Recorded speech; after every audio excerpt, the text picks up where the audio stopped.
What you'll see when cattle are becoming heat stressed is first they'll go off feed, they'll stop grazing, they'll just be under the shade most of the day.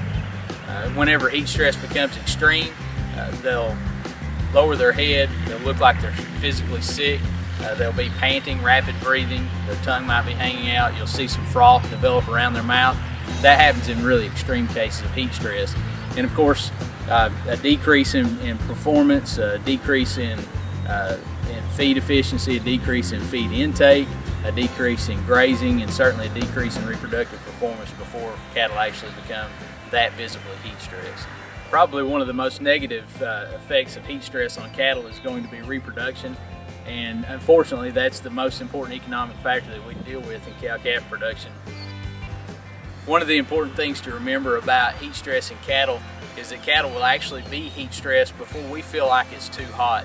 So water and shade are going to be the two primary ways to alleviate heat stress. We need to have an ample amount of fresh, clean, and cool water. And if you're using something like city water or a pumping delivery system to an actual water, we need to make sure that that can keep up with the amount of cattle that you have in that pasture. Now on shade, we need to make sure that, that we have not just shading and ample room for shade for cattle, but that's in a place where we have air movement. So this shade structure is a good example of a structure that casts enough shade for the amount of cattle that are in this research pasture. And it's also a good example of having good airflow. So if this were a three-sided sort of a stall or a horse barn out in a pasture, that would significantly reduce the airflow. And just because it's shade, they could still get very heat stressed in there because we need to have good airflow to keep those cattle cool. If you see a cow that's really suffering severe heat stress, there's no direct treatment that can alleviate that, but of course having good fresh clean water available, getting her in the shade, and then check for other things, because if she's nutritionally stressed, then she'll be heat stressed a lot quicker. If she has a heavy parasite load, that'll exacerbate the heat stress.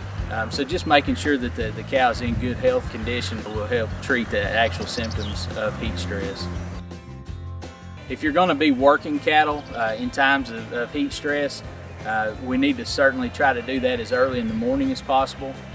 So when cattle dissipate heat, they start, of course, at nightfall, and they still have accumulated a tremendous amount of body heat over the day. So it's well into the night before their bodies actually start to cool down. One of the biggest mistakes that I've seen made with working cattle in times of heat is you think you'd want to do it in the evening after it starts to cool off. But again, we need to let those cattle dissipate that body heat overnight, and really the best time to work them is early in the morning. To learn more about how you can prevent heat stress in beef cattle and learn about similar topics pertaining to beef cattle, you can check out the University of Tennessee's Beef and Forage Center's website at utbeef.com.